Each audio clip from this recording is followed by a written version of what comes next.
Welcome, one and all, to TV&D, where we play classic dungeon crawls as the cast of classic TV shows. Our Give Brian a Break month continues with another one-off adventure and another substitute DM, me. It's Tony. Yes, it's me, but I'm purple now. I am purple and large now, as opposed to before, where I was just large. With me, as always, are my friends and collaborators, Brian Miller, Carolyn Page, and Eli. Hey! Hello. Hey! We're Notice here! anything different about these folks? Yeah, we're the same. This is every time! We're rocking back and forth more. Okay. Hey, I want everyone to know, if you're coming to watch this live, thank you so much. A secondary thank you to everyone who is watching us later on our YouTube channel. Your support means a lot. It lets us try weird things like this. That said, I guess let's get into this weird thing. Welcome to Dungeon Fuggers. If most D&D takes place in like fantastical lands with magical kingdoms full of wondrous creatures, this is what's going on in like Iowa is kind of what I'm thinking. So I asked Brian and Eli and Carolyn to invent some characters who might live in this kind of weird, crappy, low fantasy world. So imagine, if you will, a group of friends who are in their early 20s or so, who are all gloriously united in lacking the ambition, talent, or clarity of vision to become actual adventurers. We'll get to the game in just a second, but do you want to just go around and kind of introduce the characters that you'll be playing? Yeah, I guess so. Hello, everyone. My name is Fim. I spend a lot of time working at my uncle's shop. My dad is out there in the world having amazing adventures, and one day, when I am ready, he and I are going to travel the world together. Now, I hear what you're saying. Fim, you've never met your dad. Your childlike naivete has got you believing stories that your uncle told you to shut your dumb hole. But I posit in return to you, my friend, who would tell such lies to such an emotionally fragile young man? Checkmate. Thank you. I cede the remainder of my time. Thank you very much, Brian. That's Fim, everybody. All right, who's up next? Oh, yeah. Oh, it's a yak. You guys, it's a yak attack. It's me, Rinka Yaxie, but my friends call me Yak. And I got so many friends. Definitely not just these two guys. Definitely more. I'm a level 0 human smartass. I got a switchblade and very questionable parenting. I do not have a happy home life. Yeah. I think that's probably safe to say about all these characters. I'm pretty good. Okay, and we got Gabo over here. Yeah, that's I'm Gobble, Gobber Maxwell. So these are my friends. I like to go on adventures. I'm a bit of a scaredy cat, a little bit in there, and I'm working on becoming maybe a wizard. Perhaps be something that I would be interested in becoming. I only got the one spell book right now. Haven't gotten totally figured out how to use it, but I do have that, and that's positive. That's good. And I don't remember all of my character details, and so I probably got more backstory. Maybe Tony remembers it. I do remember it. I do know that Gabo loves to spend his days feeding ducks at the pond. Oh yeah, I love the ducks. And that he is terrified of a guy in town named Mr. Burke, who has a dog that likes to chase him. I think that was the backstory that you gave me. Yeah, no, he did a bad job socializing the dog, and then the dog has got a real bone to pick with me for whatever reason. So you gotta get that thing, and he doesn't like a leash, so it kind of just runs around. I gotta kind of check the street when I go out, make sure the dog's not out there, bites me, rips up my spell book, rips my pants, knocks me over, stuff like that. All right, thanks everyone for introducing yourselves. I see some people in the chat taking a little bit of issue with the reference to Iowa. Iowa's a fine place. People have offered up Minnesota as a fitting substitute as tribute, and who am I to deny it? So imagine yourselves then that we're in a fantasy version of Minnesota, which I guess Gabo works quite well for your accent. Don't it. North Dakota, yeah. This is some sort of fantasy Dakota that exists outside of the realm of cardinal directions. Fantasy Dakota. The magical Western Dakota. Since we're entering a world with a kind of simpler way of life, it's worth mentioning also that we're using a simplified version of D&D, half because I've never actually DM'd before, and half because I wasn't going to do like a whole bunch of reading and prep for this one. Instead, I could just be drawing a bunch of things instead. So, yeah. But all right then, let's go ahead and get started with TV&D Presents in association with us again also. Dungeon Fuckers. Yeah. That's right. Woo. Oh, This is yeah. when that Okay, Zimmer score got comes them. in. We've got Yak, and we've got Gabo. And we are heading now into our world. Yes, the valley sun rises again, setting to light the milky yellow air, as the bluebirds tweet, not here, but in another town far away. A different town, not quite as putrid. Here, the smell of sulfur and sweet rot gently waft up from the sopping and plentiful soil. This frothy essence, which settles in your lungs like so much cottage cheese, reminds you that you are alive, alive for another day of opportunity in the humble hamlet of Mudberg, a town most aptly named. Mudberg is a place where nothing interesting ever happens unless you count the many, many, many extremely numerous birth defects, but no wizards, no dragons. It's a great place to grow old and die, supposing that those are your only two interests in life. I cannot overstate, Mudberg is a truly crappy place to live. Not because the aforementioned birth defects, not because the school sank into a bog a decade ago, leading to the mayor's Dare to be Stupid initiative, and not because the recent trend of double-stuffed coffins at the cemetery. It's crappy in that its main industry is, in fact, crap. We find ourselves now at Murd's Turds, the number 2 shittery in the realm. The owner, Murd, is an industrious boil-covered man who comes from a long line of turderers. You'd find him to be a kind, decent, gentle soul so long as you're the kind of person who's just, completely wrong about everything all the time. But we're interested in Murd's employees. Yes, up at the crack of dawn to deal with the cracks of guys named Dawn. These are Murd's junior vice bucket boys. After a 30-minute training seminar, the bucket boys are expertly versed in taking the town's slop away and hiding it in a hole so deep they never need to think about their shame again. With half off on Tuesdays. That's right, these are our heroes. Nice. All right. So, Gabo, Fim, and Yak, where do we find you slacking off at work at Murd's Turds? I've climbed up onto the roof, and I'm picking the tiles off the roof and throwing them down into the shit. It's one of my favorite activities at work. And I assume that I am hiding behind a giant mound of shit that Yak is throwing rocks into, and it is causing a little bit of shit to splash onto my face, which I wish that it was not. I'm not gonna stop though, even if you ask me to. Please, please truly stop. So for me, excuse me, a little shit in my throat. Yeah, so I found kind of a big bucket that I flipped over, and so I could have some time to try to read my spell book and kind of learn the spells better. But I turned a whole big bucket upside down. I'm crouched under there reading, but then I kind of forgot it gets dark if you're in a bucket. So I'm having a hard time to try to read.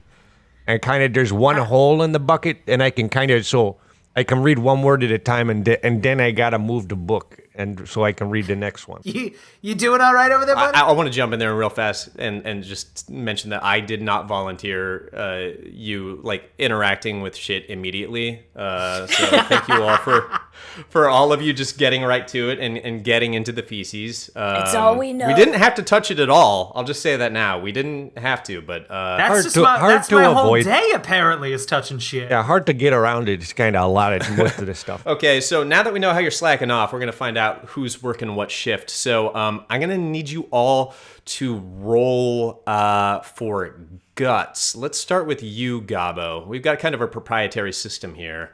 We're talking guts in place of wisdom. So why don't you give me a roll on a d20, and then we'll take 2 off from that because you're -2 on guts. Okay, hold on. 1 second. All right, gonna do the guts roll here. He's got to get out from under the bucket to find his dice. Yeah, I got it. Hold on. Okay, there we go. Yeah, that's gonna be At first it was a 9, and then you got to take 2 off, and then there's 7 is that. That's a 7. Okay. What about you, Fim? Let's roll a d20. Let's see, plus sure. 0 on guts. Sure, great. Let's see, I got a 9. A 9. A respectable All right. 9. And Yak, what do you got? Let's have a roll. That's a 16, baby. I got guts Ooh, coming out my ass. 16. All right. So I've determined your shifts for the morning. Yak, you're on the Deluxe Elite. This is the newest model that Murd put in earlier this month, and let's say the town's been clamoring for it. But still, there's a kind of a prestige in it. right. Fim, you are on one of the older models. Oh, boy. Not again. But Gabo, you, my friend Yeah. with the low roll, unfortunately are on the double wide duty. And while installing a fresh bucket beneath the Murd Turd's proprietary luxury friends and family double wide outhouse patent pending, you instantly recognize the voices of 2 occupants within, the Bogdana twins. Imagine, if you will, a fish that is shouting, and now imagine that there's 2 of them because they're twins. These are the 2 biggest gossips in town. Urla and Ilya Bogdana are gushing, and I'm talking about the talking kind of gushing, about town hero Butch Bago. Rumor has it that the gallivanting local legend, yes, the man who once actually saw a painting of a real princess, is at the tavern in the center of town. Center of town tavern. Oh my God! Apparently. Wow. Through the righteous trial of combat, Butch Bago has defeated a fearsome, mighty, treacherous, single goblin. Oh wow. It's impossible. It's unheard of. While many of the townsfolk could be described as goblin-looking or goblin-ish or having the souls of goblins and not people, Yeah, that's it's what they're sure absolutely... of? They're sure it's not just someone from around here? No, this is a real goblin, Fim. It's a real one. Oh my It's God. absolutely unheard of for there to be a goblin this close to Mudberg. Once in everyone's life, if you're lucky, comes an opportunity that cannot be denied, and this is yours. To taste fame, to know glory for once in your tiny little lives, to poke a dead body with a stick. And not a human dead body, but like a cool one, an exotic dead body. So tell me, Gabo, how do you tell your friends and coworkers, Fim and Yak, about this epic quest that you must embark upon? Oh my God. We got a bell that we ring when we want to meet. Well, I'm gonna Is go. this like a personal bell that you have, or ones that is shared among your friends group? Yeah, we had to buy it. It's like how teachers have to buy their own stuff. We gotta buy our own bell. How long did the you same. save up for the bell? We're exactly the same as teachers. It's it's not a great bell. It's used. It didn't have. So when we got it, it didn't have the thing in the bell that makes the noise, the dangler. So we had to replace that with kind of just a rat's body. So it's kind of a soft bell. But I'm gonna ring Sort the of a rat. wet bell. I'm gonna ring the wet rat bell to call a meeting of the guys. So I'm kind of doing. There's like a soft dinging, kind of squishing. Yak! I'm like, guys, come there, guys, You hear that wet noise?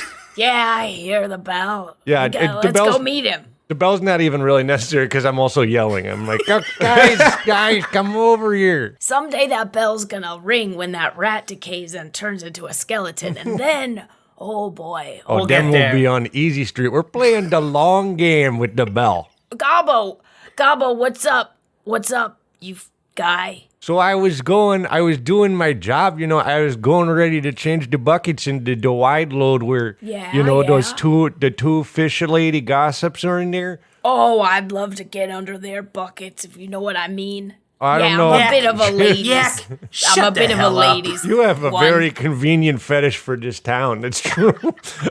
Yeah. So, anyways, I heard them talking, and they're saying that the hero of Mudberg, get this, not only is in the tavern right now, probably drinking the water or ale, but he killed a monster, and.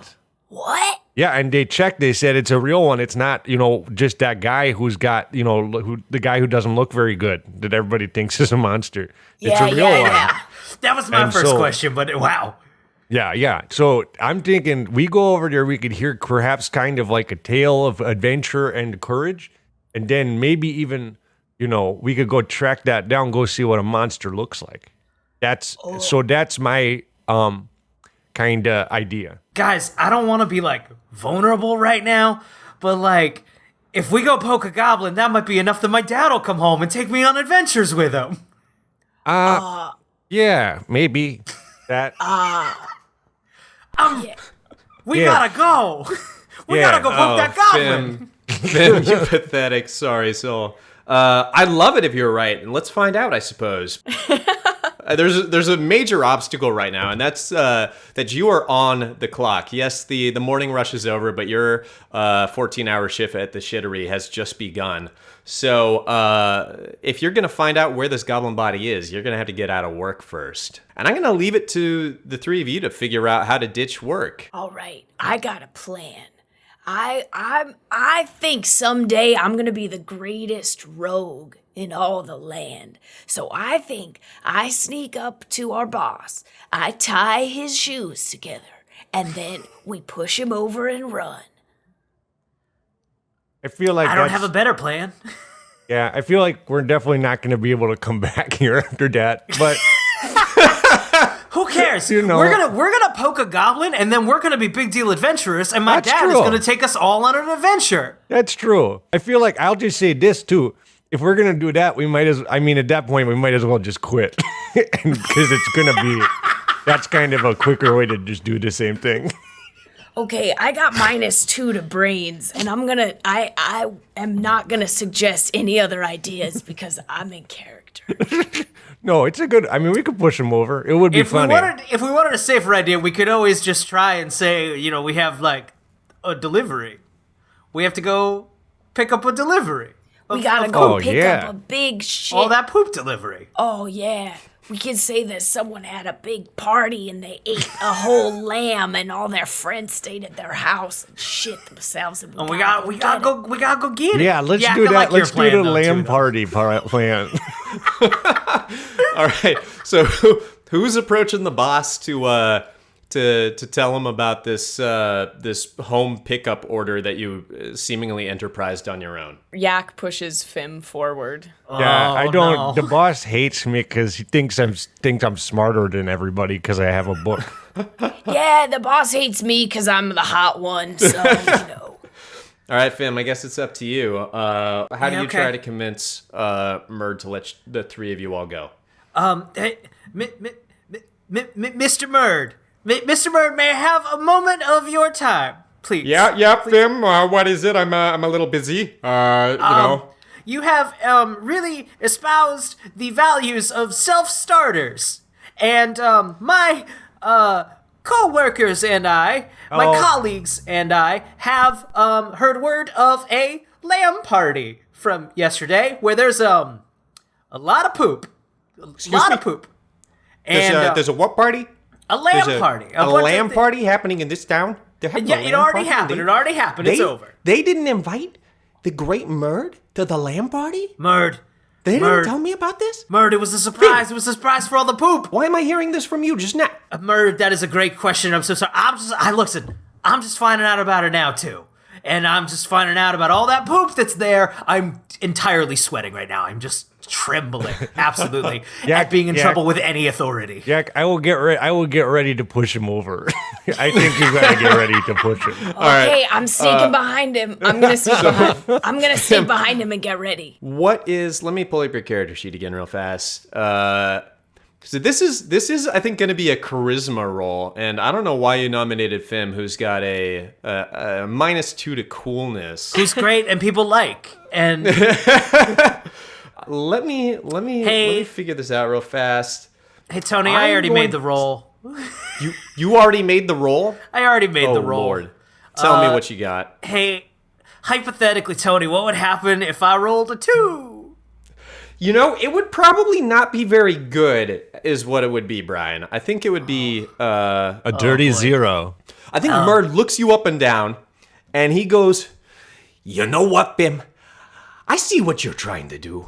I see what you're trying to do. You're trying to let me know that this big party was going on and that I wasn't invited. No, that's and you not know what I what? wanted. You're trying to hurt my feelings. Don't interrupt me. You're trying to hurt my feelings. You think, oh, Murdy's got this big business. Let me knock him down a notch. Let me knock the number 2 turd-farming all the realm down a notch because I want what he has. I say, well, you know what I say to you? I say that your dad probably left you because he thought that you never would be half the turd-farmer I am. And he took one look at you when you squirted out that day and said that's the closest you'll ever come to touching shit for real. Hey! He goes on for a while, and it's devastating for him. I'm sorry, but this is going to be a knock of 1 point off of your nerve. And beans. you don't want to have 3 points knocked off of your nerve because after that, you're going to cry in front of your friends, and it's going to be really embarrassing. You're trying to hold it in right now. Yak and Gabo, I know that you said that you were kind of getting in place. Are you going through with that plan? I'm Just crouching down to tie his shoes together, and then when he says that, I stand up and tap him on the shoulder. And I say, hey, this guy, he may not have a dad, but I slapped your sister on the butt one time. After she said that I asked her first if it was okay. She said, yeah. And how about that? You're mean. I'm just like, how is it going? Is it working? How did it go? So this is your move. You've tied his shoes. All right. That's a greasiness roll, which you have a +0. So no advantage, no disadvantage. Why don't you roll a d20 for me? All right. I rolled a 10. A 10. Ooh, that is exactly what we needed. A All clean break right. on that one. So Murd, he takes one step towards you and instantly slips and falls over face first in the mud. And he's rolling. And he's getting up quick. So I think that if the three of you are going to book it, now is going to be the time. I'd like to kind of maybe pretend that I didn't know, so that maybe somebody calls him, he'll be like, yeah, Gabo is good. He's a good guy. So I go, oh my God, you guys didn't tell me you were going to do any of that. Let me get a roll But I on still that. take off. I just want to see how potentially fireable you are. Let me get a charisma roll for Gabo. Oh, I'm very fireable. Oh, actually, I got a 16, so I think I did that's pretty great. good. I was pretty convincing. Just like overcome with the shame of rolling in his own owned filth. Murd actually believes it as you say this, and you wave to him as you're running off behind Finn and Yak, and he's pretty confident that you're trying to bring them back to their shift. So Yeah, that's what I say. I go, I'm yelling as we go, my dad's an adventurer! yeah, that's what I say. I go, oh my God, I can't believe they just did that to you. You know what? I gotta go also, but it's because, I gotta bring them back, and then we can do all the work that we're supposed to do.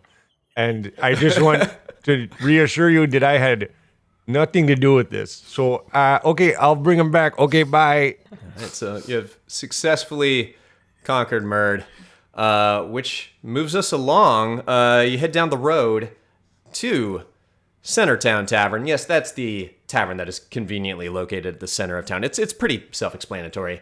Run by Lady Vanya, who you surmise may have been a varicose vein that was cursed to be a living person. Centertown Tavern is the hub of all commerce and communication in Mudberg, which is to say there are like 4 people inside at any given time. But today, the house is hopping, with the whole horrid town gathered to hear Butch Bago blabbing about the goblin he laid out. And you gotta find out where that goblin is before anyone else gets a chance to poke it. There's just one problem. Even though you're all above the legal drinking age of 8.5, you all happen to be barred from entry. Are you banned from Centertown Tavern like individually, or is it together? For what reason are you banned from this place? I assume this is a mistake we frequently make together. I mean, for me, it was that I was reading a book in there, and that's not allowed. They said That's not what happened. All right, I'm writing that down. I got banned because one time as a prank, I put sleepy juice in the soup, and I put everyone in the town to sleep for like a few hours, and then a fire started and someone's house burned down. So that's why I got banned. As you can tell from this artwork, I don't think there is a house located anywhere nearby the tavern at all, which like really speaks volumes about how devastating this there's just fire was. They went home after they ate the soup, and then they fell asleep, and they were on fire when they left the tavern. There's also a lot of methane, kind of. So fire is devastating around here. The gas. Yeah, it was a big deal, but no one was hurt except for an old lady's got half her face burnt, but she's old, so what? Yeah, she got a lot of use out of the face. You know, she had it for a long time. Yeah. And what about you, Film? Why are you banned? I have not been formally banned. I just keep crying, and it's been strongly recommended I maybe don't go in there. Just nobody's happy when you're around. Got it. Okay. And also they keep picking on me and beating me up, and it's a whole thing every time. Well, as you can all see, Lady Vanya is out in front, and she's collecting a cover fee. But you all obviously have no money at all as account of blowing your shift at Mert's Turds and, generally being penniless. But you got to get into this place. So Yeah, we do. you know the tavern. You know that there's a cellar around back. You know you can maybe try and scale the roof in some way. And you know that maybe there's a way to convince your way through the front door. But that's not up to me to decide. All right, we all know I'm the coolest smooth talker in the whole town. So I bet I could talk my way past this lady to let us in. I bet. I mean, you definitely could try. Maybe Gobbo and I should go up to the roof as a contingency plan. Or I don't know. I tie our kinda wanna shoes watch together. this. We can tie our shoes together and push her over and then run. I really think we've spent our tying their shoes together budget. As much as I appreciate the heart. I will say the dice roll on running that prank twice is going to be awfully high for the day. Yeah. I mean, it's our fourth time today. It's the first one for the game, but it's the fourth time we've done it today. Yeah, that's true. I think you could, go see, because maybe, if you go talk to her and then, you gotta really convince her, maybe I can be allowed to go back in there, because I do like it in there, but I'm not allowed because of the book stuff. Yeah, I like it there because I like to get drunk and spin around and stuff. Yeah, you love to spin around and throw up. You're always doing that. It's fun. It makes me feel the sensation is hot in my throat and it feels good to me. I'm gonna say, Yak, that before you even get close, that Lady Vanya can see your spiky hair poking up from behind the mound of dirt you're all hiding behind, and is already shouting, Rinka Yaks, there is no way you come into my tavern. You set so much on fire. There'll be no Rinka Yaks in my tavern today. You are dead to me. and she begins to spit on the ground and do what you're very positive is a curse that you would be afraid of if we hadn't established how profoundly unmagical it is here. Okay, I'm gonna slide back down a little bit lower so she can not see my hair, and I'm gonna look at the guys and say, okay, again, I really think I could do this. I have a -2 to intelligence, and I really think I think it's I talk my way past Look, her. I'm going to say it's definitely worth a try. I don't know if I think it is. I mean, what's the worst? The worst that happens, she says no, and then, we just do our regular stuff anyways. This guy's got a good point. I like what he's saying. I forget, Yak, is your nickname Yak because you love to spin around in circles and throw up all the time? Maybe. My name is Rinka Yaxi, which translates in Tolkien Elvish to like stupid cow or something. Oh, yeah. I will mark that as purely coincidence. Rinka is in fact not an elf and is only this pallid shade of blue due to the aforementioned weird birth defects that occur in this town on account of all the toxic nature. And poor nutrition. Yeah, I've never had a vegetable. So, Yak, if you want to try to talk your way in, you can. I'm gonna need you to roll for. Let's go with dexterity to see if you could even get close to her. I'm slippery. Okay, here we go. Get close. That's a 19. Oh my God! Okay, impressively, Vanya hurls one mug after another, trying to hit Rinka Yaxi in the head with her heavy pewter mugs. I'm dodging. Juke. You get close enough, and she's exhausted from throwing these at your head. And so you have a moment, but she's, still a good foot taller than this doorway and blocking it from all ends. And you're going to have to talk your way in now. Oh, Vanka. Her name's Vanya. Vanya. That's Vanya. a misstep already, I'm telling you. Vanya, hey, I gotta say, I don't know if it's the yellow haze in the sky or what, but you are looking lovely today. And I want to come here and say that I'm a changed person, okay? I'm different. That person who made those mistakes in the past, that's not me. And I want to come here and be a patron at your lovely establishment and just have a good time. I just want to have a nice, quiet time. So what do you say? Let me in and maybe we can waive the fee. A patron, huh? You waive the fee to come inside? A patron with what money? What do you have to buy my drinks with, yaks? Well, that's funny because I actually am owed a good amount of money, and I've got a great opportunity coming up that's right down the road, and it's gonna be a big, I'm gonna be in a good standing. Gotta have a lot of pocket gold. So, it would behoove you to get on my good side now. Patron I'm such gonna as Gobbo, yourself. do you think he really does? I don't know. I mean, I always heard that when you kill, creatures, they got random stuff on them. Maybe he's got a bunch of gold on there. Oh, man. Yeah, maybe he's got, I don't know where they keep it. Maybe, a bunch of gold in his butt or whatever. That's not, we'll figure it out. We'll figure it out. So, I'm going to need you to roll, let's say, I got to say with disadvantage because she still does not like you. That's very fair. Let's see how you do against Lady Vanya. Oh no, one of those rolls was a nat 20. All right. That's okay. the high one. That's the high one. The I other don't think one, we're beating that. the other one is a 7. Okay. So, Lady Vanya takes a final pewter mug, conveniently tucked somewhere in the back of her waistband, and very unceremoniously just cracks one across the center of your head. Oh, jeez. Okay. It seems, I'm going to like mark you it's going down. bad. Whoa.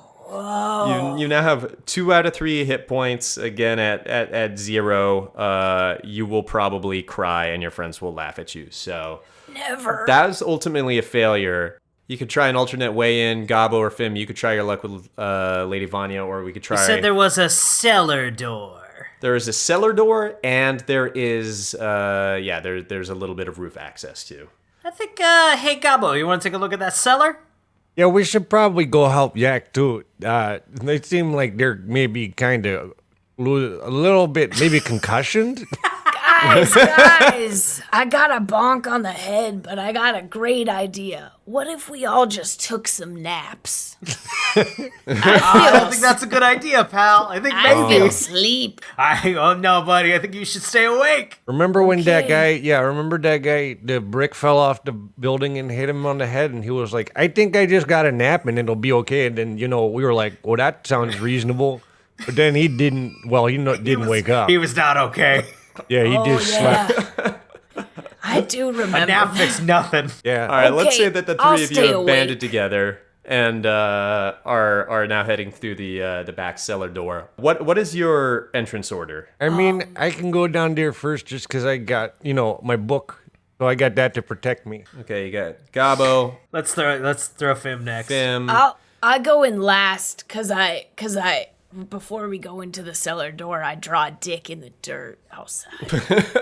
I also just want to make sure that Yak is walking in a straight line and everything. And Yeah, I look at the dick and it's like when Will Graham tries to draw the clock in Hannibal and it's all messed up and I'm worried about Yak's brain.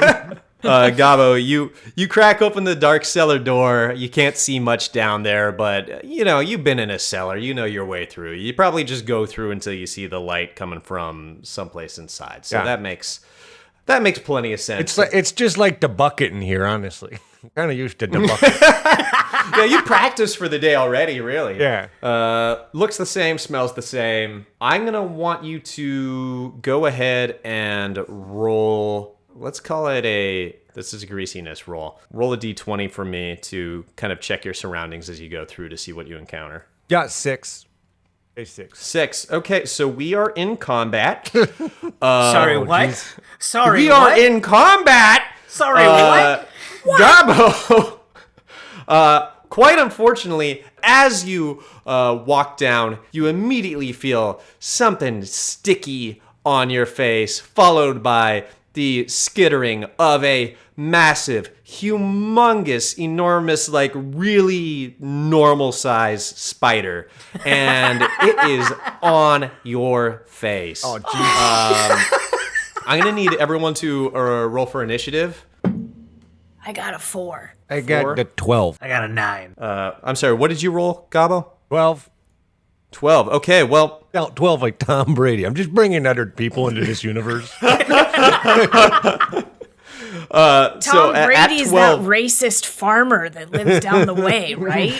Fuck that old guy. Farmer Brady. The greatest farmer of all time. Fuck that guy. I hope he chokes on a fucking pig skin that he cut off a pig that he owns because he's a farmer. I feel like there may be some frontal lobe damage there. Your moods are quite explosive.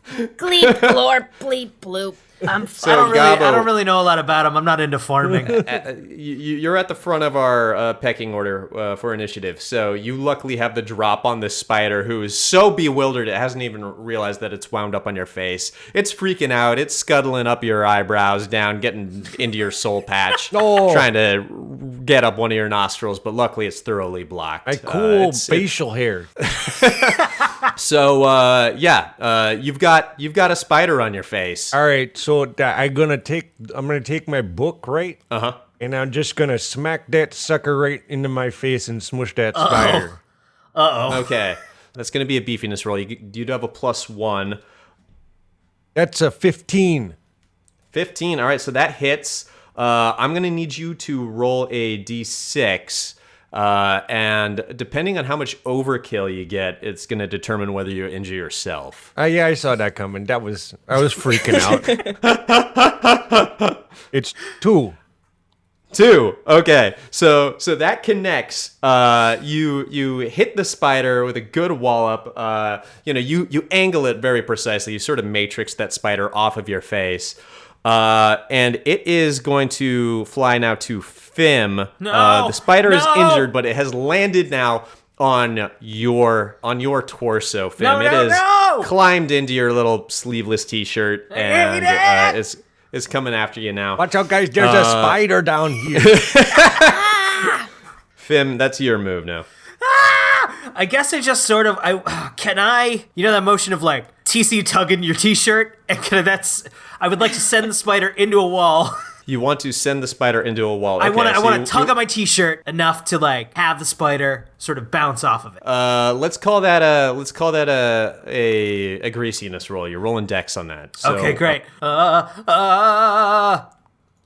Let's see. That is an 11 plus my greasiness of 0. It's an 11. Okay, so that unfortunately does not hit. No. The spider's got some good grips. If it had middle fingers on its little legs, it'd be flipping you off. So the spider, which is currently on Fim, is going to attack. No. Fim, what is your AC? I have Your an AC AC 10. Okay, so the spider rolls. Ooh, it rolls a 6. It's just below. It tries to sink its teeth into your shirt. Luckily, it's a nice thick burlap. It doesn't get through. I had nothing to be scared of. So Yak, it's your turn. You have a spider on your buddy Fim. What do you do? Where is it on him? It's on his t-shirt. It's on his shirt. Yeah, let's call it above the left pectoral. Okay, I'm right above the heart before you think of what you're going to do with that switchblade. That you I'm have. gonna punch him in the heart. I'm gonna punch the spider. Okay. All right. Let's call that a beefiness roll. That's a -1. I'm skinny. You're scrappy. Yeah. I'm skinny and scrappy. Okay. Ooh, that's a 17. That's a 17. All right. Oh, So that no. connects. Now I Uh-oh. want you to roll a d6 for me to see how much damage passes through that spider's meager little body and into your buddy. 4. I rolled a 4. Okay, so it's a moderately big wallop, and that spider, it just splatters out. It's completely flattened, and Fim, you feel just a tiniest little pop right in your chest. It's not the most savage bastard. blow, but it is enough to knock the wind out of you. I'm marking you down 1 HP. You're now at 2 out of 3. You're trying to catch your breath. I apologize for nothing. You had a spider on you. Why are you making noises like the old guys do? You sound Yeah, like that you old guy who's always coughing up stuff. You sound like a horse I saw get stuck in a ditch and die over Oh my a period God. of 3 days. Remember that horse? Yeah, we watched it for 3 days. We were like, wondering what's gonna happen, and then That it was died. honestly that was the highlight of our whole time. Yeah, that's definitely top 3 coolest things that's ever happened to me was when we watched that horse. It was on. I just want to say, for character likability, that there was something that prevented us from putting it out of its misery or helping it. Well, we don't know anything about medicine or horse stuff, so that, we weren't really sure. Maybe it was gonna be okay, so we didn't want to make it worse. But then, yeah, I'm no, back. it did. My breath is back. It did die. We were just talking about that horse. Remember that horse? Yeah, you Oh remember man, that horse did rule. Man, That was the best time ever. But if we find this goblin body, it'll be even better. That'd be better than that dead horse. Yeah, that was sad. The state Arizona is asking if you poked the horse body with a stick. Oh, that No, we would- couldn't reach it. Yeah, there there was Yeah, I a wish we moat. thought of that. There was a ditch around it and a mean farmer, Tom Brady, that mean, ignorant Trumper farmer. And he was like, yeah. And he was like, you better not be poking it with a stick. And we're like, we ain't gonna poke it. And we all went away. He's scary. So as you're having this conversation, you ascend the stairs into the tavern proper, where you encounter none other than, yes, it is our favorite man in the world, Butch Bago, a former high school pigskin superstar. And not just because he was one of the last people to attend school before it sank into that bog. Butch Bago is the most valiant hero that Mudberg can muster. Ignore the fact that he's now more beer bloat than man, because this is the virtuous warrior that the town loves to talk about. He's the guy who's traveled every inch of the Tri-Town Inland County, the guy who once met some other guy who once actually saw Princess Tresil. Butch Bago is the guy who once fought a skeleton. It wasn't alive or anything, but he sure beat the shit out of it. He's a hero for the ages, and now you are in his presence as he regales you with his glorious, God-mandated defeat over an actual real-life goblin. Whoa. I don't know what to tell you, he says as in his highborn speak. I pounded that little fuck-knuckle to kingdom come. The townspeople cheer, tears of surprise and joy running down their cheeks. They haven't been this happy since the cemetery announced that the double-stuffed coffin deal is back. And you haven't been this happy ever, because now you know where to find this corpse, ripe for poking, and probably just regular ripe too. It's 3 miles south and in the ditch to the side of Slop Creek. Whoa! Oh my God, it's like in a ditch, just like the horse. It's destiny. And all we have to do is follow Slop Creek. Hey, real fast, guys. Do you think this? Butch Bago definitely would be familiar with my dad, right? So we'd be buds, right? If anyone here was to know your dad, Butch Bago definitely would. Are you gonna? Do you want to talk to him? I don't. No, I I'm mean, too nervous. Maybe you might know. There's an awfully big crowd around you. You would be on full display if you were I'm to such a interrupt. big fan. I'm too nervous. No, I don't think I want to. Yeah. State Arizona is asking how old Butch Bago is, and I'm saying he's 29. Whoa, the coolest age. Yeah, he's almost at the age where most people die in this town. The age right before all your bones start to hurt. I am fighting my way through the crowd. You're gonna go talk? Finn, did you say you're fighting I'm gonna your go way through the talk to crowd? him. I'm gonna go talk to him, guys. I'm Oh gonna my go talk God. to him. Are you gonna? Gregory, okay. I'm just gonna say there. Don't lead with the dad stuff because it's pretty sad. Oh, no. I think it's okay. You're wrong. Okay, You're wrong. you know, You're wrong. okay. I just say maybe work it in. sack up, But you know, sack up Alright. and go talk to him. Fim, why don't you roll? Let's call it guts to see if you could even get through this crowd. If you got the guts to even do it. Let's see here. Tony, that is a whopping 7. Okay, so Fim, how do you give up and play it off like it's intentional? I think I make it nearly all the way through the crowd up to him, and just as I'm about to say, hey, hello, I'm such a big fan, boom, shoulder, other shoulder, just pushing me back another like 2 rows, and I look back at my friends, back at Bago, and then I just turn around. I gotta say, this was a bold move, and I respect it. So here's what's gonna happen: is that's definitely damaging to your ego. So you're taking an additional nerve damage, which only puts you 1 away from crying. But what I am gonna give you is like you now have a kind of like resolve in your shame. To try extra hard at the next thing that you do. So whatever your next roll is, I'll give you advantage on. Everything's coming up, Finn. We'll see about that. Does anyone else want to try anything before we head off to our next location? oh, I'm gonna get out. Oh, go ahead. Honestly, I think I'm gonna try and just get close enough to see what he smells like. He smells really bad, but then again, everyone else in this town does. So it's kind of like a unique sort of musk, one that like has a little bit of unfamiliar unpleasantness to it that suggests worldliness, and it's really kind of impressive. You guys, he smells like a fucking hero. I smelled that too. And I bet once we poke this dead goblin body with sticks, we're gonna smell like that too. Maybe that's what that smell is. Goblin stuff. Yeah, I'd go in there to smell them myself, but I don't want them. If they catch me with the book, they're gonna take it away again, and that because that first time they took it away, but then the townspeople made them give it back because they said I was crying too much all the time, and people were kind of bothering people. That happened to me too. Well, I'm going to say that you're probably heading on to your next location then. Yeah, let's do now it. that you've got your corpse location covered, On the road it's time to again. collect something that's much harder to come by in Mudberg, and that's a stick for poking. This is Mudberg after all. It's not Treeburg, your rival nearby town whose name is probably still more aspirational than anything on account of them just also having lots of mud and no trees.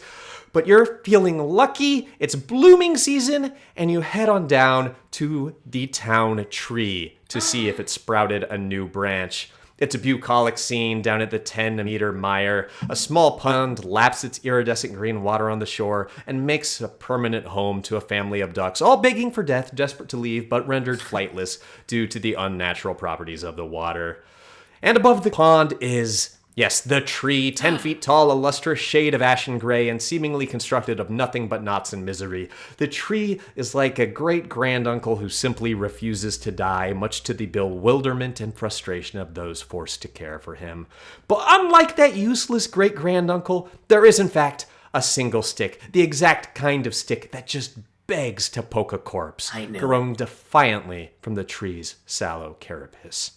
Who wants it? Oh, guys, look, there's a fucking branch up there. We gotta get it. We're gonna poke that goblin in the eyes. This is fate. That branch. Guys, I'm charged up. I cannot fail again. I'm gonna get that branch. All right. Okay, Fim. I look at Gobbo and just kind of be like, let him have this one. I was gonna boost you, but I think he needs it. Oh. Yeah. You got Fim, you definitely You got can do this. it. You got it. You're good, strong. We're gonna Definitely got stay. that. I am stay strong. back I here. do have this. And if you don't get it, that's also fine, though. I don't know that it will be, guys, but Fim, you're going for the branch, huh? Yeah. All right. This is a dexterity roll, but again, this is something that you could roll with advantage because you, in fact, are still feeling the burning shame in the back of your neck from your friends having seen you get ditched by Butch Baggo. This is it. I inhale. All right. Here we go, Fim. You got this. Everyone's watching. Oh boy, I'm making some rolls here, and I have a whopping 8. That's with advantage. That's with advantage? Lord almighty. Uh-oh. Holy cow. Okay, tell you what, I'm feeling a little generous. Gobble, you said that you were maybe thinking of giving Fim a boost. I think I was gonna give Yak a boost, but I think I see Fim kind of slipping, and I'm like, oh, jeez, and I'm running over. No. Okay. What kind of roll is this? Let's see. Well, you're just catching, so beefiness is good. You got a +1 for that, which is Okay, nice. even with the +1, that's a 5, dear.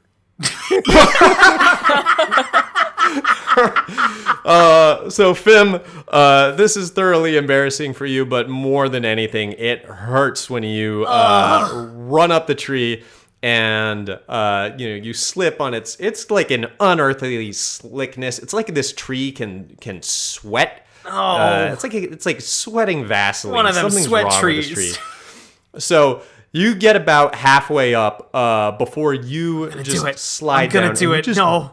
Drag your face and body the entire way down. So that's another knock to your HP. You're now at 1 of 3 ego, and you're at 1 of 3 HP, which is pretty brutal. It didn't occur to me that we might need healers in this party at any point. So if anyone wants to get creative, start thinking about that now. But Fim, you slide down and you turn to look at your friends, Gabo and Yak, shame in your eyes, but more importantly, just scrapes all down your face and body. Oh man, you got really scraped up by that bark, I don't huh? want to talk about it. tree messed you up. Can we just pretend that didn't happen? No. Yeah, there's too much physical evidence to just because your face is all scratched and stuff. So it'll be weird. It would be weird for me to say that it didn't happen because you got the scratches. Yeah, you're right. You're right. You guys know this about me, but I'm one of those friends that bullies their friends because I get bullied at home a lot. So you look like a fucking scab all over.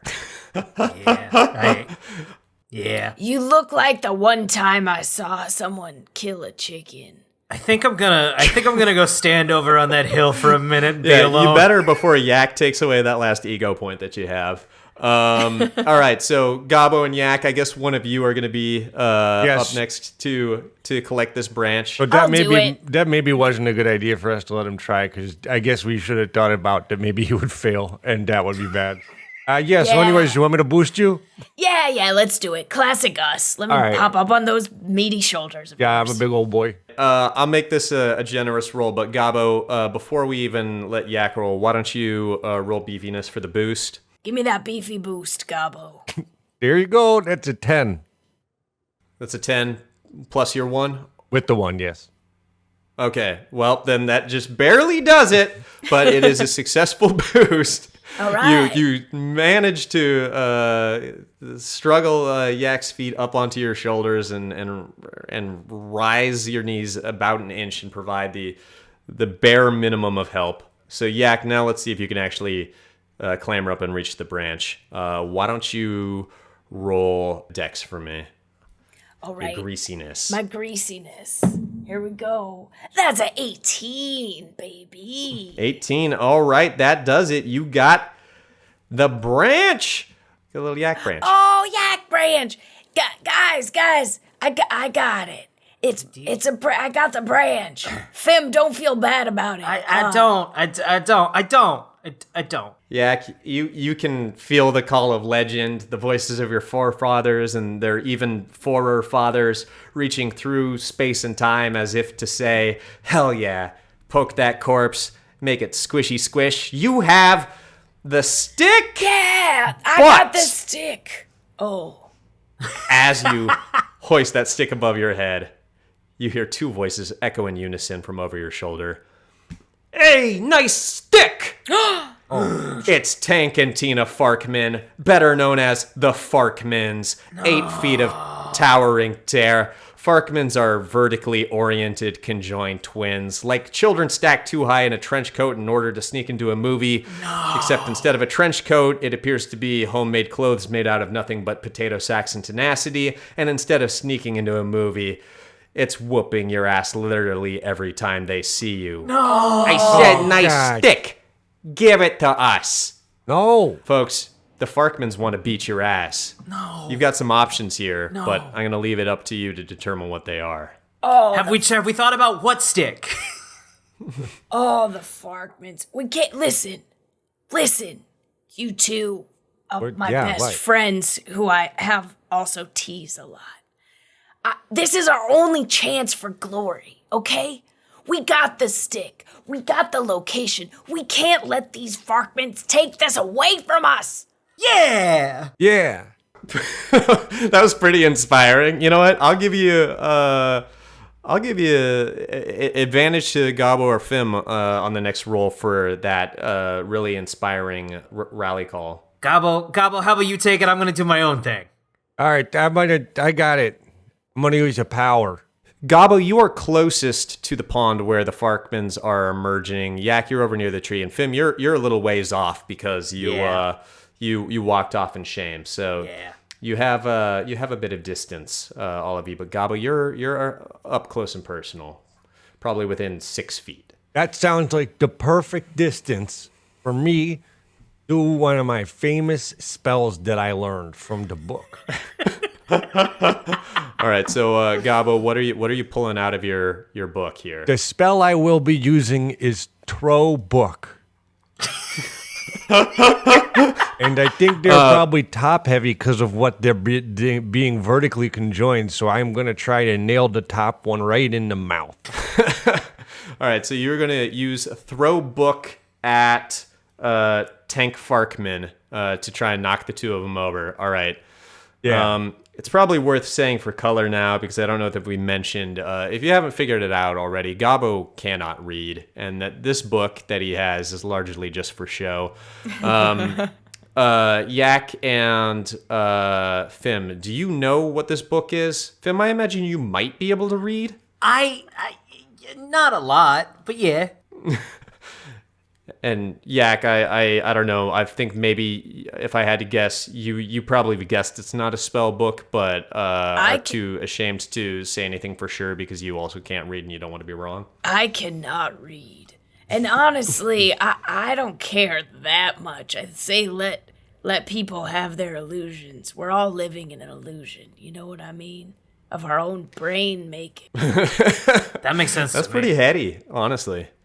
All right, so Gabo, you were gonna go with throw book. Yeah. You're gonna roll to connect, and then after that we can roll 2d6 for damage.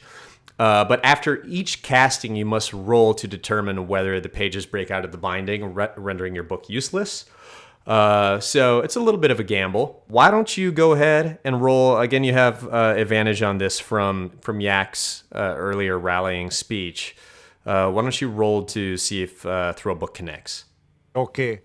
I rear back and I say, abracadabra, and then I throw the book so hard. I have advantage, yes? Yeah, you have advantage. How was that first roll for Oh, you? jeez. I mean, still, do I get a bonus on this?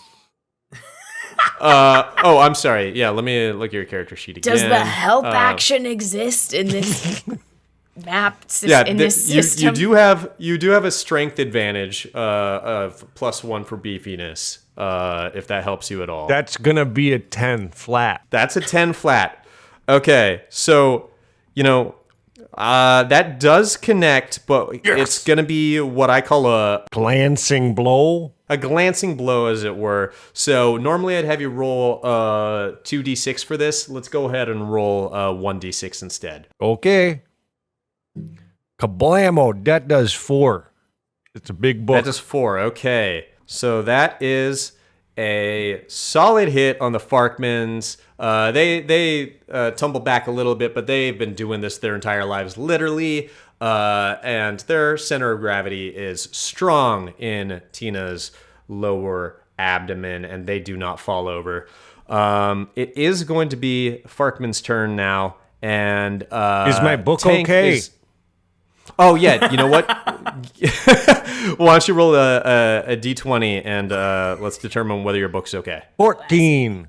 14. Your book is in perfect shape. Yeah. Don't even worry about it. Luckily, it was too glancing of a blow for it to even matter. God. So Gabo, you're closest, so they're going to come after you. What was your AC? 10. Okay. So Farkman's going to come at you and he's going to try and pick you up and throw you into the pond. Again, these are your town bullies. They're not looking to murder you. They're merely looking to shame you and take your stick. Okay. It is a poor roll. They try and get their hands on your tunic, but I think they don't expect it to fit so snugly. They thought that it would have some more give to it, and it just snaps right out of their hands. Yeah, also, I knew that they were going to try to throw me because they've been doing that. And so as soon as they started moving towards me, I laid down and just went dead weight. So it was real hard classic to move. pick me up. Classic defensive maneuver. Yeah, I just went slack all over and made him try to pick me up. Remind me to add dead weight to your character sheet because I feel like that will be valuable for Gabo in general. Yeah. So Yak, that's your turn now. I know we've already done it a few times today, but is the bottom one wearing shoes? No, they're not wearing shoes. Oh, do they have long hair on their feet or anything? They are surprisingly hairless in a manner that makes you wonder whether their hair they have on their heads is actually real. Oh, all right. I think I'm gonna try an intimidation check because I'm sick of being bullied around. Intimidation check. Okay. Yeah, I'm gonna use my switchblade. I'm gonna use my knife to meet you, switchblade. Okay, so that says Yak can do a cool switchblade trick before any roll to gain advantage by rolling 1d6. On a 1 or 2, Yak botches the trick and loses the ability to the end of the session, and also probably hurts themselves. Yeah. Yeah. Why don't you roll 1d6 for me to see if your knife trick is cool? Okay, I take the knife out of my pocket and that's a 1. That's a 1. You reach into your pocket and immediately grab the blade of your knife. Yeah, I cut myself. I forgot to put it back. Did you not close it again? You gotta start closing it when you put it away. Ouchie, ouchie, ouchie, ouchie, ouchie. I take my hand out of my pocket. That's going to knock you down. You now have 1 HP remaining. Your ego's full, though. You're unflappable. That's great. Yeah, I'm very confident. Nothing that happens is my fault. It's just the universe works out that way sometimes. Yak, you do not get advantage from your cool switchblade trick, but that does not end your turn if you would still like to attack. Yeah, I won't use the switchblade because so I put my hand that got cut with the switchblade behind my back and I say, hey, you tall weirdos, if you don't want to mess with us, because technically there's only one of you and there's 3 of us, and I bet we can run faster and we could run and go spread rumors that we saw you doing weird stuff with the ducks in the pond and you don't want to ruin your reputation in this town because they'll get ostracized and they'll starve to death. Yak, I straight up saw them doing stuff with that duck. I saw him do it with that duck. I saw that too. It takes Yak a second to realize that Fim is playing along, but then Yak's like, oh, yeah. What did you monsters do to the ducks? Yeah. You duck freaks. They're duck freaks. I mean, this is a charisma move, and you do have +1 to coolness. So let's call it neutralized by your embarrassing knife trick. So rather than a +1 to coolness, it is a +0. It's a neutral roll for you. Okay. But roll a d20 for me, and let's see whether you appropriately shame them. All right. Oh, God. I got a 7 again. What is this with this dice and the 7? They're like, listen up, you freaks. We didn't do anything with no ducks. And if we did, everyone else in town's already done it with them. So, par for the course. We all have done the duck stuff. Nobody's gonna balk at that. I don't know who you think you're fooling. You sound like you want a pounding. And they both start pounding their hands into each other. They see that stick that you've got, and they want it desperately. No way. No way. They're still recovering from having failed to throw Gobbo in the pond, which means, Fim, it is your turn if you would like to try something. Yes. So, Tony, if it is okay with you, I have an ability called Who's My Daddy? Fim can roll with advantage once per game when he knows for a fact that the father that will come back soon could have been an expert in the task at hand. And there's one thing I can tell you about my father is that he hates bullies. And I would love to use that to tackle the Farkman siblings into the lake. Yeah. All right. It is really generous of you to call it a lake. It is a tiny pond that could just barely fit the Farkmans in there. I've but never I will seen allow any it. body of water bigger. That is true. The ocean is amazing. You feel so small looking out at it.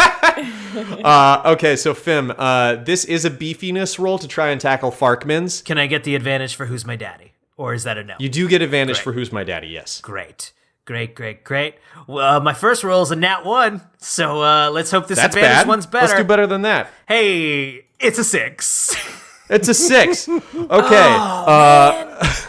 Because I'm not that mean, I'm going to say that you run about 10 paces while screaming about your dad, and you just kind of like slip in the mud and spin out.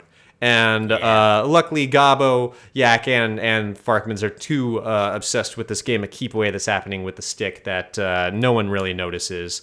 That is the end of your turn, which brings us to Gobbo. It's the head in the next round, and it's your turn. Yeah, so I did the dead weight, so I'm down on the ground. You are on the ground. I want to grab around the ankles and kind of try to do like a crocodile death roll sort of movement. Okay. Maneuver. That is going to be a beefiness roll. That's a 10 again. That is a 10. So you do grab him by the ankles. Let's roll a d6 on that. 5. I slam them down. 5. I do the. Oh, Gobbo, my man, how do you humiliate Farkmans here? What is it that? How do you defeat your bullies for maybe the first time in your life? I do. I'm doing the death roll, and then they really kind of get a lot of force and rotation, and then both of them, there's two big turds that are the same space away from each other that their faces are. So then both of them gets a face full of turd, and they slam in the ground. Whoa. And I go, oh, look, they like to eat the poo-poo. They love the poo-poo. Oh, Yeah, they love poo-poo. did you skip dinner? Get hungry for the poo-poo? The Farkmans are shrieking, We do not love the poo-poo. We don't want it. We don't want it. They're Look still, like you got two looks like mouthfuls you of love the it. poo-poo. Yeah, look like you love it a lot. they are thoroughly trapped between your. I don't know if you specified this, Gabo, so I'm imagining that this crocodile death roll thing that you did, you kind of did it like. I don't know why La Femme Nikita comes to mind, but like with your thighs, you have them trapped beneath your thighs to topple them and have them in kind of like an MMA thigh grab as you are forcing them further into That sounds poo-poo. that sounds generous. I would think it more like when you see somebody and get in a fight with their younger brother, and then they're trying to get to the PlayStation or something and to turn it off, and then they grab their legs. Kind of that kind of move. All right, I guess that does sound more like Gabo to me. Yeah, like if they're like, I'm going to delete your Final Fantasy save, and they're like, no, you know. No. Those games can be like So- 60 hours. You do have this tremendous triumph over the Farkmans as they're shrieking and rolling in filth. They manage to slip out and they run away. You can't tell for sure, but you think at least Tank is crying, maybe even Tina too, as they disappear over the horizon back towards the town. It's a pretty big moment for you already, pretty thrilling, but the crowning jewel has left to come, and that's this dead body that needs poking. I just want to look at Gabo and say, Gabo, that was heroic. Yeah, that was pretty cool. Yeah, thanks, guys. And I've pissed my pants for sure. Like, I'm like covered in urine. Yeah, thanks. I'm gonna do something nice here. I like that. I like seeing this tender moment punctuated by a moment of unabashed weakness. And Fem, I'm gonna say that gives you a little bit of resolve in a way. Seeing Gabo so unembarrassed, I think is actually really healthy for you. And we're gonna give you 1 point of ego damage back. So, Thanks, pal. Yeah, you're now 2 out of 3 instead of 1 out of 3. My friends inspire me. You're continuing on with your quest. You follow Baga's directions to a T, down the road past the mud, right at the slop, 2 lefts at the dirt that looks like mud but is really in fact just dirt, and past that patch of grass that somehow grew and already dead, and there it is. Oh, 3.5 feet of jagged bones wrapped up in wet green tissue paper that it's calling skin, mean little pebbles for teeth, and a nose that you could stab your mother with. Wow. There's no denying it. It's a goblin. Elsewhere in the world, these things run wantonly around stealing coins and being gruesomely decapitated without a second thought by mythic heroes of all species. But it's official now. The strange and fantastic has finally come to Mudberg just as soon as someone touches that dead body with a stick. Who will it be? This is the thing where, Yak, I know that you have the stick. You know, the 3 of you can talk among yourselves, or if it's contested, of course, we can roll to see who's going to be first to poke the body. I think I'm a fairly self-important person. So, but for this, I think that last heroic move, I'd like to hand the stick to Gabo and say, why don't you be the first one to poke that goblin? I agree. I also...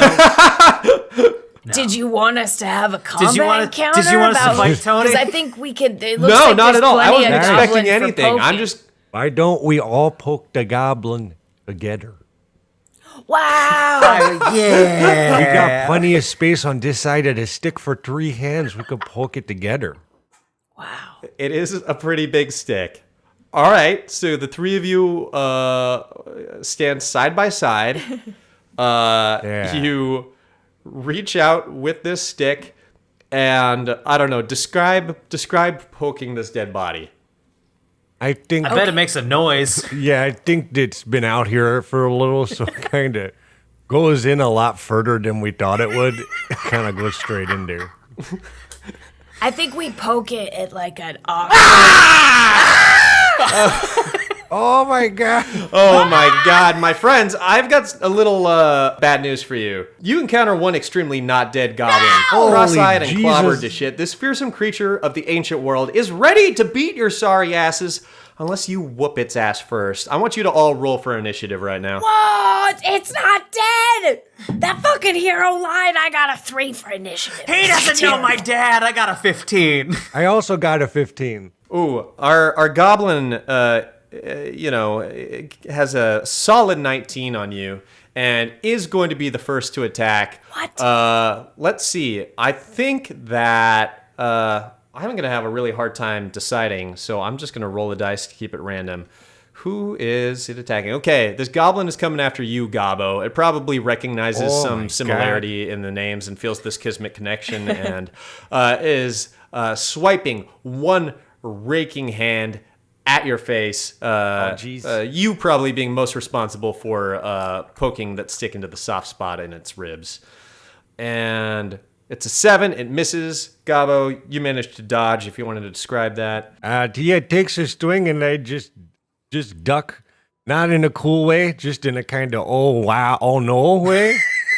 And it does miss me. I go, wow, holy crap. That thing is fast as a mother.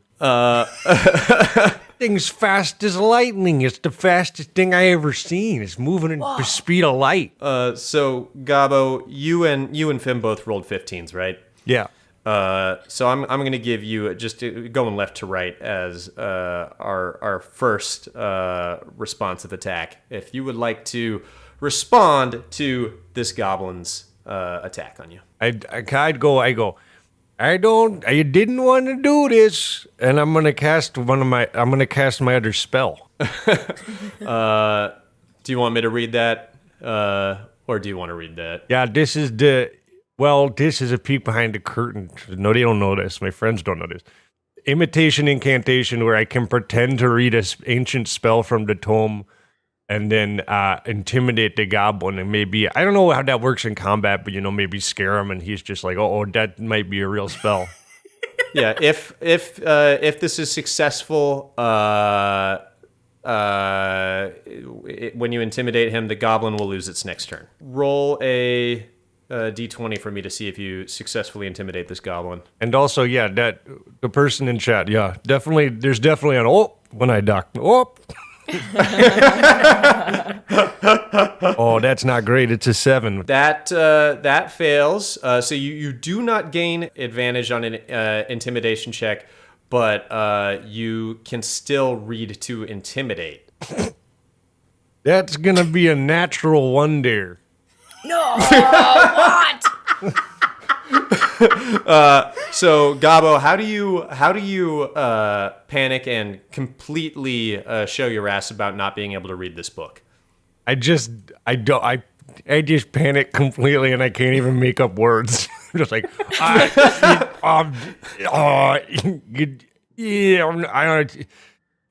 I snapped the book closed. I'm like, I read the wrong page. That was the wrong one. I could have read that page. I could have read it, but the spell on that page would have made the goblin bigger. So I did, yeah. Yeah, that would have been bad. We're glad you didn't do that one, bud. Yeah. Yeah, we don't want that. Gabo, I'm gonna give you a choice here. You can either lose your next turn, or you can take a hit to your ego. At this point, you have 3 of 3. So I'll take the ego hit. I'm embarrassed.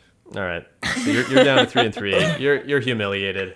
You're worried that the jig is up with your friends, but it's unclear whether they have really noticed because there's a goblin attacking. Fim, how do you handle this? I am plucking up all of the courage in my stomach, getting ready. Like, this is even better than poking a goblin. This will really prove to my dad that I'm ready for him to come home and to take me on adventures with him. Tony, I would like to use my ability Me Strong, which is once per session. Fim is able to continuously roll attack rolls until failure or choosing to stop. I want to go absolutely ape shit on this goblin. Okay, yes, it's worth saying that on a failed roll while using Me Strong, that your turn ends, your AC will drop to 0 for the next turn. So it's a real push my luck mechanic. If you screw this up, you could get your ass handed to you. But yeah, let's do it. Roll a d20 for me to start your hopefully intense bevy of attacks. roll number 1, and I'm just using my fists. First roll. That's a 9, baby. This is using beefiness, though. Did you factor that in? That's a 9, baby. Okay. So, Fim, you amp yourself up. You take a solid swing, and you whiff big time, and you collapse like straight into the mud, having slipped yet again. Your ass is in the air. You are fully exposed, and not like with your clothes, but just No, like my in butt's in out. more It's dangerous. Your butt is inconvenient. out. It looks a lot like the goblin did a minute ago. So yeah, the next turn, if that goblin comes for you, you're in some pretty deep dew. But Yak, it is your turn. Oh man, Okay, well, I have an actual weapon, my switchblade, which is my most and only possession. I'm gonna try, and this goblin's distracted, I think, because it's been just attacked by my friends. So I'm gonna use my power. Ooh, you didn't even see me, idiot! Where I gain an extra 1d6 attack damage when attacking from stealth. I will allow it. I will call this satisfactorily distracted. You're attacking from stealth. This is going to be a roll on Dex. It's important to note here that you're going to have to insult the goblin while you do so. Yeah. It's probably going to be more important that it's done in tone than in words, because I'm pretty sure this goblin does not understand any of the words. Doesn't understand common. Okay, here we go. I'm gonna roll. That's a nat 20! That's a nat 20! Yes! All right, that is a nat 20. You roll 3d6 for me. You're gonna do 2d6 worth of damage, but I want you to roll 3 for me, and you can take the higher of the two. Okay, 3d6. I took a picture of that nat 20 that I will post on Twitter because I'm rolling with actual dice. I just want to say that. It's amazing. Okay. I say, you fucking goblin, you're so dumb and ugly, we thought you were dead. And then I got 6. I do 6 damage. I got a 3, a 2, and a 1. So it could have been could have really been a lot better. You do a 3, a 2, and a 1. Yeah. Okay, so you're doing 5 in total because we're taking the 2 highest die. There. Okay. So that's a pretty solid stick, though. What does it look like when you use an actual knife to stab an actual goblin? I poke him under that arm that's like kind of clawing up. Poke him in the armpit, and blood comes out, and it's actually pretty surprising to me because I've seen some like rough stuff like emotionally, like my family unit is pretty abusive emotionally, but I've never like been exposed to a lot of physical violence, so I get pretty nauseous, but I keep fighting through it. That's a solid one. The goblin's definitely hurting. It is the goblin's turn now. I'm going to keep this fair-ish. Obviously, you are the preferred target, Fim. Yeah, I get it. Because you are prone with your butt in the air. Downward dog, as it were. I'm going to roll here to see who it attacks with slight preference for going after Fim. And it doesn't. It's coming straight for you, Yak, probably in response to Me having fucking been stabbing stabbed in the him. armpit. Yeah. Ooh. So this is gonna connect, Ow. and we're gonna see how much it gets you, Yak. Ooh, this is gonna be rough. Okay. Luckily, it has only rolled a 1. Tell you what, I am going to graciously just have you lose this turn. So rather than get laid out, you are like, you attacked this thing and you did some damage and it actually hit you back, and it's like, oh my god, it's settling in for the first time that this is actually real. It's blowing your mind, Yak. I feel like this is kind of my first encounter with consequences. So I'm gonna do a little mind processing on this one. Okay, so then that is onto Gabo. How many times am I allowed to throw my book? I think you can do it until your book breaks, I believe. Okay. Yeah.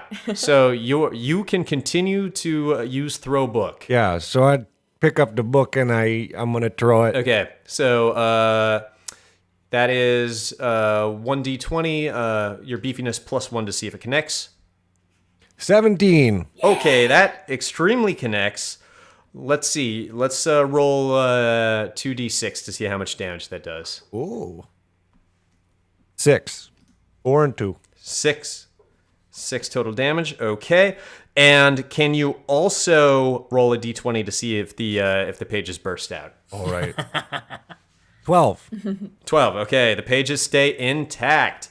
The book's looking a little worse for the wear, but it's still in good shape. What does it look like when your book collides with this goblin? It hits him right in the ear and kind of bruises him up, and maybe one of his eyes is like almost coming out, and that's really gross, and I'm also nauseous. I'm also nauseous now. Fim, we're skipping your turn because you're trying to get up. Do you want to describe what it looks like with you trying to scramble to your feet? You know, I scramble through the mud and I slip a little bit and I'm pulling my pants up because they came down meanwhile. And as I'm watching this goblin still flailing around and my friends getting their shots in, I'm realizing I've been trying to do this for my dad. But what about for me? And I'm real focusing in on that for my next turn. If you think that I'm going to give you another point off of that, I came close, but I'm not. Gonna. That checks I love the narrative you're bringing to Fim, though. So we're skipping Fim. We're on to Yak. We're skipping your turn. I also skipped my turn. Yeah. Which brings us back to the goblin. I don't have any dad stuff or personal breakthroughs.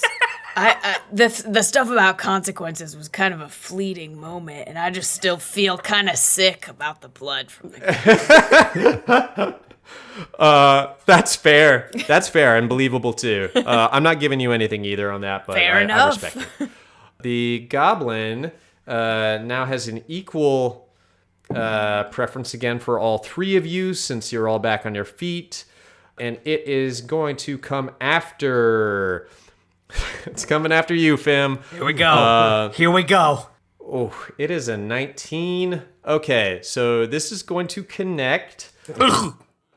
This could be bad for you, but we're going to see how bad it could be. Okay, it's not so bad. This is the same thing as with Carolyn. This is going to connect with you, and rather than you losing that last HP, I'm going to have you kind of like shocked and missing your next turn on this. All right.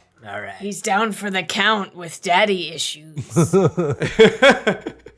You're just like rambling about your dad. That punch didn't hurt as bad as being abandoned.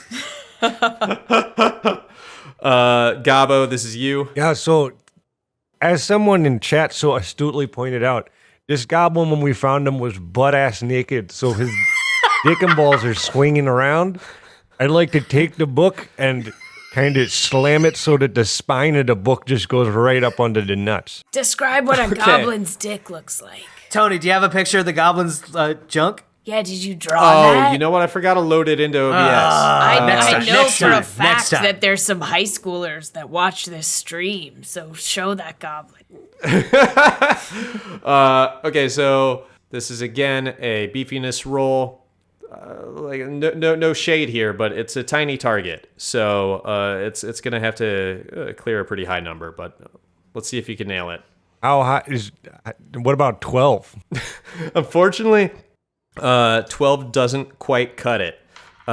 So the book is going to connect, but not with your target. If you want to roll 1d6 for me. Okay. 2. 2. Okay, so you can tell this goblin is almost on its last legs. If it was like looking dead before, it's looking even deader than dead right now. You're really impressed actually by how dead something can look. And you've seen a lot of dead bodies in your life, just not one this exotic and cool. Yeah.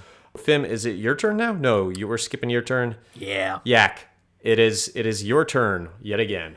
Okay, I'm gonna...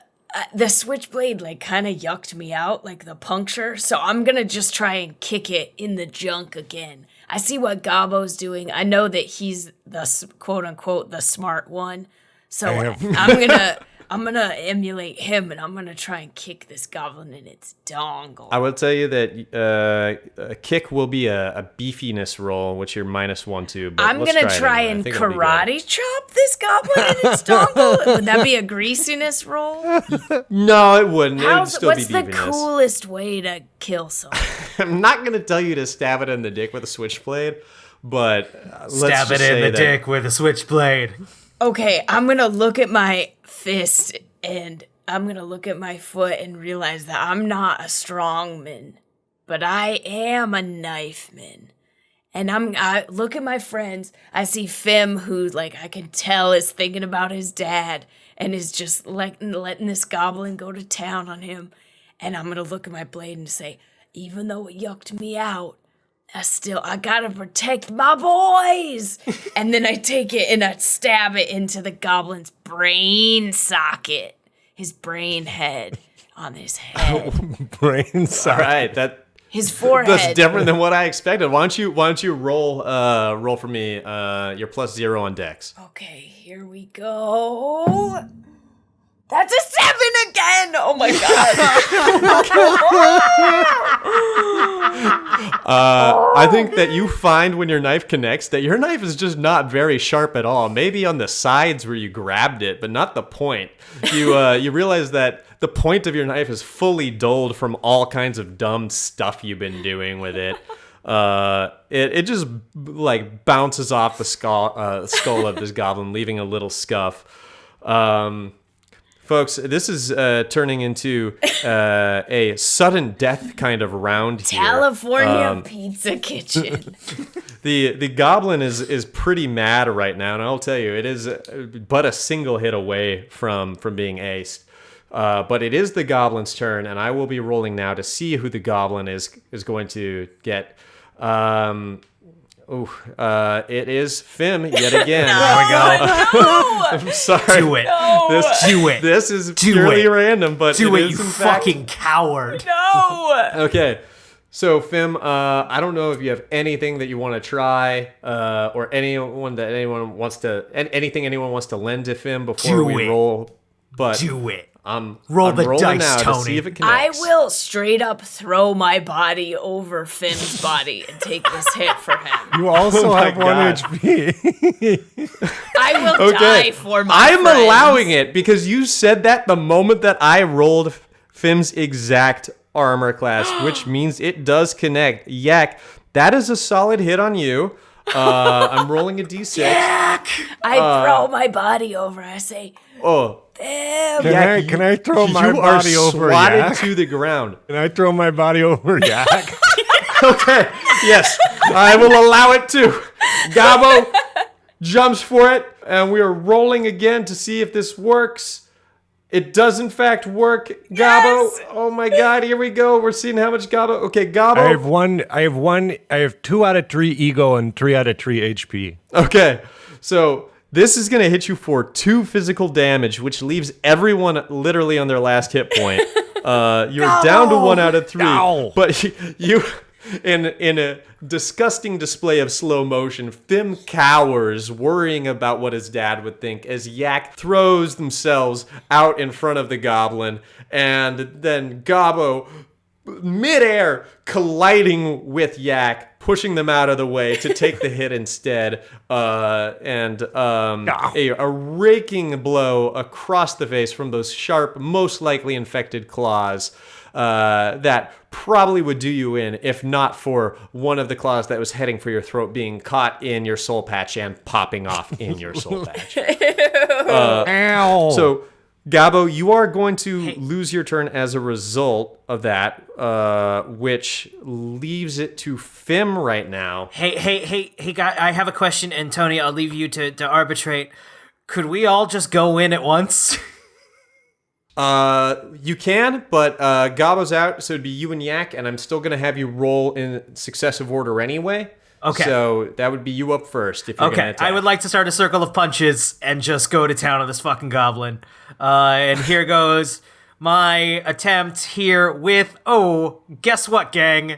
It's a 3. It's a 3. Okay.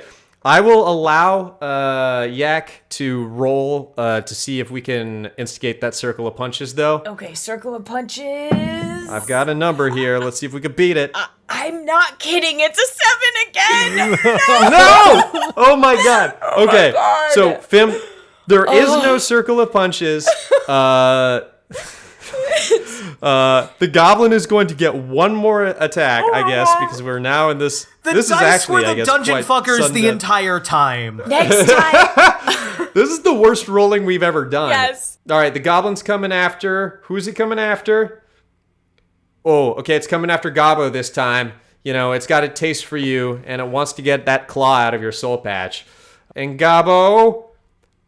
Oh, it misses! Gabo, it comes for you, but you roll. You get out of the way of that goblin, and you are free of its path. It's pretty sweet, actually. It's I think not Fim and really. Yak are I impressed. try to roll, but I don't make it all the way around, so I kind of just fall. But it's good because I didn't get hit. All right. Gabo, if you are prone, I will put you I didn't say third I in didn't order. say that I was prone, dear. Oh, all right. Well, you said you fell, so I was But kind no, of it's confused. a rolling. It's like in the Dark Souls when you got way too much armor on your guy, so it's just kind of a really slow somersault. Okay. So in the middle of this slow somersault, describe your attack, and let's see if it connects. I try to come out of the somersault and punch him in the dick. Okay, you go ahead and swing with beefiness for me. 17. So that extremely connects. I want you to roll 1d6 for me. 3. All right. Gabo, describe punching this goblin in the dick midair. I do it with such force that I come out of the somersault and I do like just a hard straight punch. And I think they're just gonna leave this up to you, but I think I punched that dick clean off. That thing goes flying.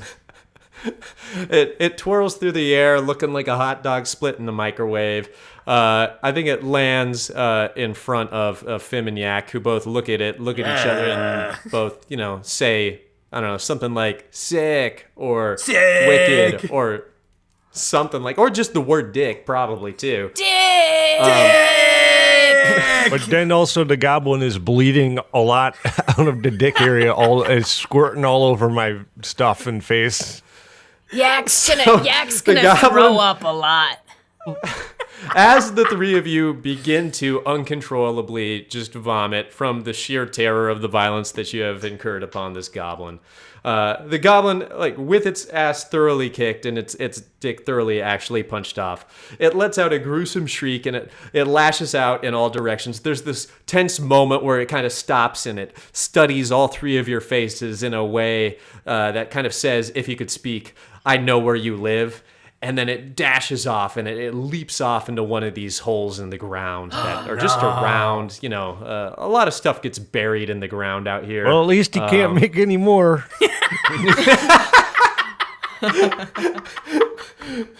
So the goblin threat is in fact gone, but one thing remains, and I'm not talking about the punched off dick. The thing that remains is that you whooped a goblin's ass. Butch Bago is a sorry little fuckwit. You whooped the ass of that half-dead goblin, and all it took was the three of you. Suddenly, urgently, you feel something that you haven't felt in a long time. It's hope. You are no longer junior vice bucket boys, and not just because most of you except for Goblo were probably fired. You are adventurers. For the first time, you can say it. You have touched actual adventure. So I want you to all now tell me, how do you end the first day of the rest of your lives? I think that we bring the dick. I'm going to bring the dick with me to the tavern. I think Lady Vanya, having seen it, just like drops her pewter goblet and just starts shaking. I can't believe it. Is that what I think it is? Yeah, that's I've only a imagined goblin's such dick things. that I punched off. And just stupefied, she lets you in, where Butch Bago is still telling his great story. Butch, that goblin, we went and found it, and it wasn't dead. It was mostly dead, but we also didn't. We killed it. We totally killed it, and we took its dick off. We killed it dead. It's totally dead. It'll never come back, and I'm sure it'll never bother anyone. That was not a setup for a future appearance by any means. Yeah, no. We killed it, and we're the real heroes now. And I think you should buy us all drinks. Yeah. The townspeople all turn and look at you, specifically you, Yak, and they're like, wait a minute. Isn't that the one that burnt the tavern down before? Get out of here! Get out of here! You're lying! You're lying about this goblin. Butch Bago's the greatest hero we've ever seen. If we but as were they chase lying, you out, then would I have this? and I slapped the dick down on the table. Everyone's kind of grossed out, but they have no idea what it is. They gather you, grab you by the shoulders, and they throw you out of the tavern. But as you look over your shoulder, you see Butch Baggo look down at that severed member with a knowing look, the look of somebody who saw that dick in person. And he looks up to you, and for the first time, Butch Baggo seems afraid. I would like to, if it's possible, like after our mini celebration, probably drinking behind a pile of shit, as we do, our normal Wednesday night. I would like to go back to my little hut that where I live with my uncle. And, assuming he's doting around somewhere, I'd like to ask him, like, hey, uncle, do you ever think my dad went on an adventure and, like, I don't know, maybe kind of felt like he didn't really contribute much and actually slowed everybody down, like fell down a tree and scraped up his face the whole time, tried to have a big heroic moment where he wailed on a bad guy but then failed immediately and then didn't really contribute in any way and feels really bad about it? Do you think my dad ever did that? What? No, probably not. Hey, what'd you say? Nothing. Yeah, no, I don't think he probably did that. Oh, okay. Okay, I'm gonna go to bed. Good night. And I just trot off the stairs to bed. Well, it was supposed to be an ending of great, resounding victory, but I kind of like this better. I like Fim's heart sickness carrying us through to the conclusion of our first. Oh my God, my cat has jumped onto my keyboard, putting me, the host, up on screen, which is not totally incorrect. There we go. Bringing me, the host, back. The conclusion of the first and so far only episode of Dungeon Fugkers. I'm still figuring out how to pronounce it aloud. It was supposed to be a placeholder title, but then I made the graphic and didn't want to do a new one. So, thank you all so much for watching this. If you tuned in and watched it live, I appreciate it so much. It was a real fun, weird thing for us to try. And thanks for watching the show in general, watching with us all month while we tried all kinds of new stuff. Thanks to you watching in the future on YouTube and however we edit this down.